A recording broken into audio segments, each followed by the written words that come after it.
tourism forward. And there are two areas that are listed out. One is technological innovation and the other is green sustainability, through which we work on it. So one of the things that I always find is that what is the problem statement for tourism in India? And I think the biggest problem statement we have is that there is a big gap between potential and performance. We all understand that India has the goods to deliver on the tourism front, but for some reason, for the past several decades, we have not been able to deliver. And I think the reason why tourism becomes extremely important for this country is for, as several of my illustrious colleagues have spoken before me, is its ability to create jobs. Tourism can create jobs at all levels, and tourism can create jobs in big numbers. As the economy progresses towards fourth industrial revolution and your modes of production become more and more technology oriented, they will become more capital intensive but less labor intensive. And which is why I think the necessity for sectors like tourism to do the heavy lifting, to create the jobs that an economy like India so dearly needs. And tourism can create jobs at the managerial level down to the menial level, and essentially sustain livelihoods. It can sustain communities around tourism areas. So I think that is the importance that tourism has for us. Now, if we look at the contribution that tourism makes for our GSDP in the 2023, it accounts for 5.04% of the GDP of the country. Now, if you look at it globally, Thailand does about 20% and Turkey is around the same. But most of the countries, as a regular case, do about 10% of their contribution comes from the tourism economy. Globally, 1 out of 10 jobs come from tourism, and about 10% of the GDP is contributed to by the tourism sector. So why is it that in India we are only at around 5%? And how do we double this to 10% in the next few years? I think this is the problem statement that we need to see, and we need to understand as to how to move what are the levers that we need to move to make this happen. So since May, after I have come back to the ministry as additional secretary, I have been playing around with numbers a little bit. I have looked at the government numbers closely. I have also had a meeting with Mr. Bez Barua and the cohort and Jyoti Mayal and all of them, and to look at what those numbers look like. So I have looked at the numbers from the Government of India, the numbers from the industry, and I have triangulated the numbers from the world bodies.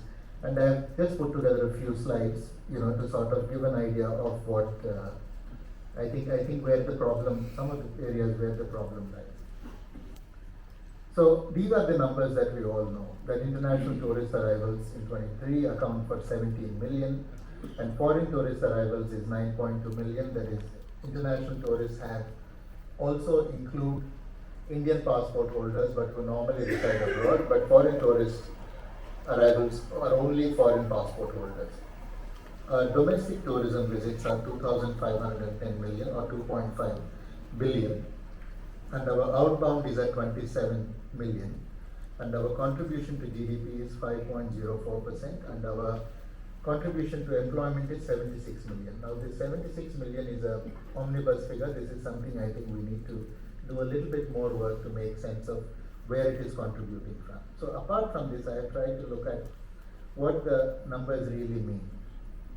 So let's look at foreign tourist arrivals, because international tourist arrivals come, but several of them are Indian community who are coming back. Some of them are staying in hotels, but most of them are going back home to visit friends and relatives. So I think for us, the more defining group of them is going to be the foreign tourist arrivals. Now, foreign tourist arrivals comprise of several categories. You have leisure and holiday, you have business, you have medical, you have others. So these are some of the subsets that are there. And I think for our purpose, we need to look at leisure and business, and leisure and holiday and business, which typically accounts for 4.2 million. Now, out of this entire piece that we have, I think this 4.2 million is the number which will have the elasticity. And I think this is the number that we need to grow, and we need to have a strategy to make this grow. So similarly, if you look at domestic tourism visits, I'm sorry, I think the lettering has become too small for you to read, but let me try and explain. Some of the categories that you see is leisure and holiday, you have business, you have medical, you have shopping, and all of them. And again, in domestic tourism visits, we think that 2.5 billion people traveling, that's a big number. But if you take out pilgrimage, people, and then you basically look at where are these people staying, and you look at just the hotels, that number drops to about 20 to 30% of the total figure. And out of that, if you were to look at leisure and holiday and business and shopping, which would be three categories which come, that number is still going to be even smaller. And that is where the elasticity is going to come from. So, in absolute terms, that number is still very big. It's very difficult for people around the world to wrap their head around Indian numbers. But I'll show you what that looks like. And similarly, when you look at outbound, we say 27 million are those who are going out. But if you look at those who are going for leisure, there is only about 7.8 million or so. It is still a very large number for people who are going out. The others are going for business and for educational purposes, etc. They are going to travel anyway. So I think the 7.4 million that we have is the number that we need to focus on, because every dollar saved is a dollar earned. We do not need to get international tourists, but if you are able to create and retain even 10% of the tourists within the country who would normally go abroad, it adds to our economy significantly. Now, this slide typically shows you as to what the growth would look like. The first column shows you in a business as usual, and the second is if we do our targeted growth, some of the things that Jyotimayal has spoken about, giving industry status, rationalization of GST. If we tick all those 10 boxes, I think we will be able to push the needle further. So, if we do not do anything, and we think that if we just take the growth rate that has been happening in the foreign tourist arrivals in the country, you remove the COVID years and you take an average, then you will see that by 2029, the numbers are going to go to 10.4 million in a business as usual phenomenon. And if we are able to actually move the thread needle, it's going to go to 11.9 million. So I think that is the sort of a growth rate that we are seeing. In domestic tourism, again, we've been growing typically at 7.74%. So if we let the growth happen, then we're going to go to 932 million, which is the leisure and business and shopping thing. And if we push the needle, it will go above a billion number. And similarly, I had said 10% is for the outbound is what we need to look. And these are the numbers that are there. So today we are at 79 million are the total number of jobs that we create. And by 2029, if we do everything right, we can create 93 million jobs, which is a big number. But one of the mistakes that everybody takes in India is that we assume that India has been the fastest growing large economy for several years now. We've been averaging a growth of over 7%. And we think that will automatically convert into growth for the tourism sector. But I think this is something that we need to clearly understand, is that these numbers that I show is, I think, the most critical slide, and this is the last slide that I want to show you, is today, if you take all the branded rooms that are there in the country and those that are under development, that accounts for 0.18 million, that's 1,80,000 rooms. But if you were to look at the number that we have talked about, those who are only staying in hotels and those who are coming for business and leisure and shopping, etc., and we look at the room requirement, today we should be having 4 lakh rooms already in India, in addition to the 1.8 lakh rooms that are there. So that is the demand and supply mismatch. So people think that India is in a great position because hotels are getting great rates. And hoteliers are not complaining, but the most important thing for us to realize is that there is a supply and demand mismatch, and which is why it is pushing prices up, and which is why it is also pushing people to go outbound much more. So if we go to 2029, the delta is going to grow even wider. By 2029, it is estimated that we will have 240,000 branded hotel rooms in the country, but we're going to be needing 850,000 rooms by 2029. Assuming the growth numbers, if it is business as usual, which happens. So what does it mean in terms of additional investments that are required for branded hotel rooms. Today, we should have had 55,000 crores of investment to meet that additional 4 lakh hotel rooms.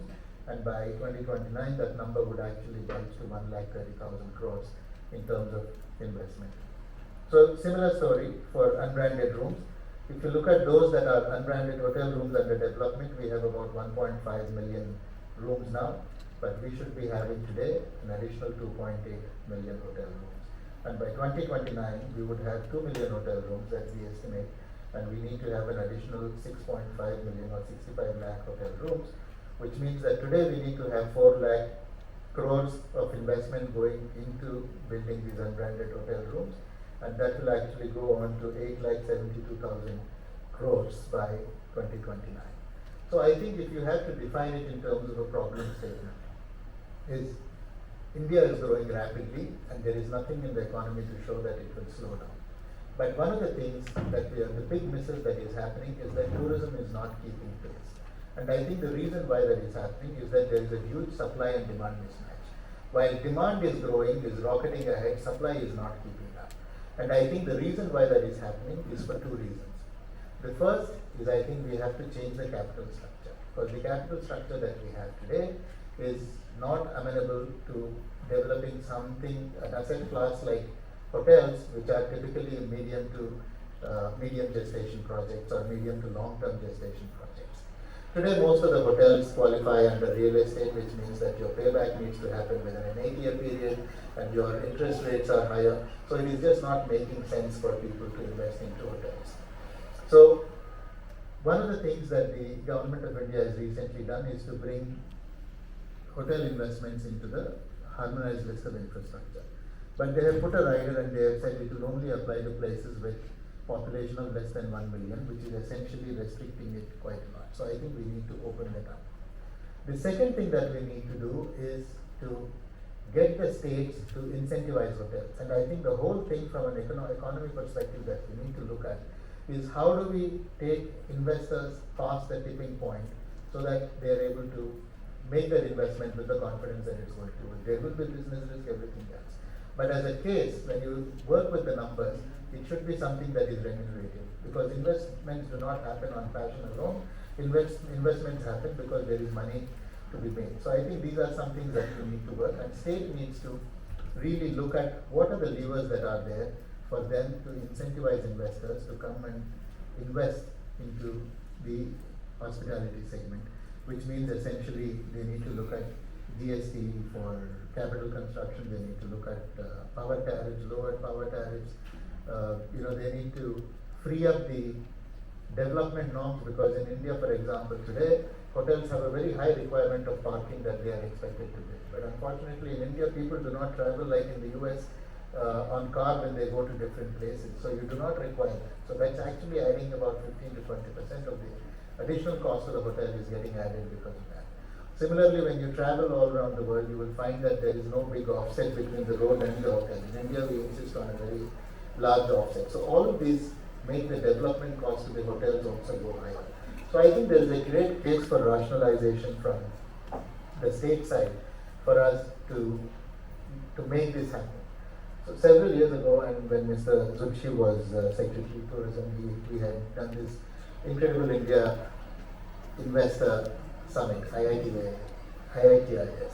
And I had the privilege, and he had asked me to go to New York and look at what some of the investors are looking for.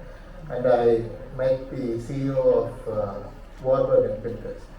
And he said that we've started a fund around the same time, around the same corpus between India and China. And China has already crossed 600 hotels, and India is still struggling at around 75 or 80, and we have Lemon Tree and others which are there. So I think there's a great case for us to relook as to why investors are not able to do that. If we create the right conditions for investment to come, then everything else will fly, then investments will happen, then business will take off, tourism can live up its potential. We will have all the other challenges like skill development and all of them. But those are challenges that are incumbent upon fulfilling this basic criteria, because if you do not have a hotel room, that's the basic block. If you do not have a hotel room, there is no jobs, there is no promotion, there is no publicity, no marketing. all of that doesn't make sense. So I think that is something that we need to look at. So anyway, most of these things have already been spoken to by all the other illustrious speakers who have spoken ahead of me in terms of infrastructure sales, marketing, regulatory reform, smart taxation, service excellence, sustainable practice, niche tourism, rigorous monitoring, safety and security, and crisis preparedness. So I think if we tick these 10 boxes well, we should be able to move the needle ahead. So let me now talk a little bit about the theme that we want to discuss today, which is around technology innovations and green sustainability. So I think the biggest challenge that India has today, and that is something again several of them have spoken, is over-tourism. Most of our destinations are suffering from capacity issues, because of which the visitor experience is actually dropping seriously. So unless we are able to create that visitor experience, that promise of service delivery is matched, it's going to be difficult for us.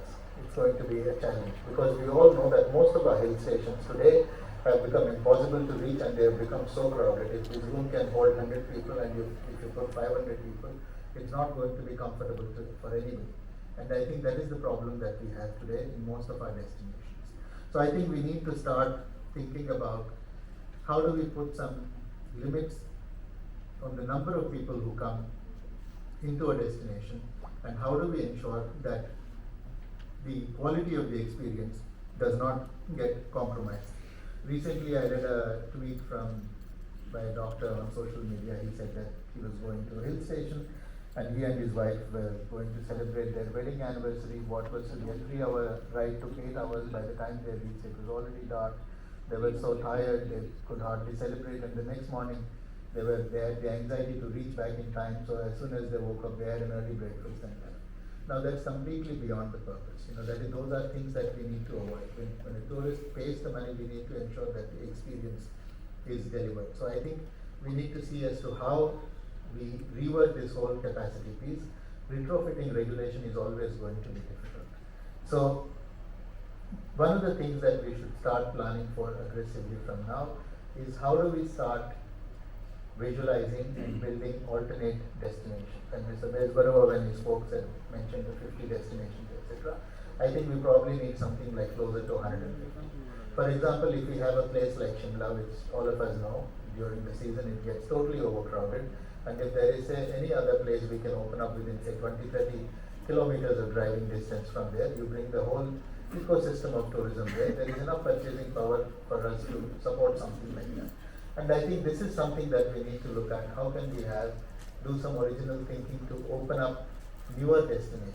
I think incrementally building on existing destinations is something that is probably not going to work out. The second problem statement that we also have, and it is connected to this, is that India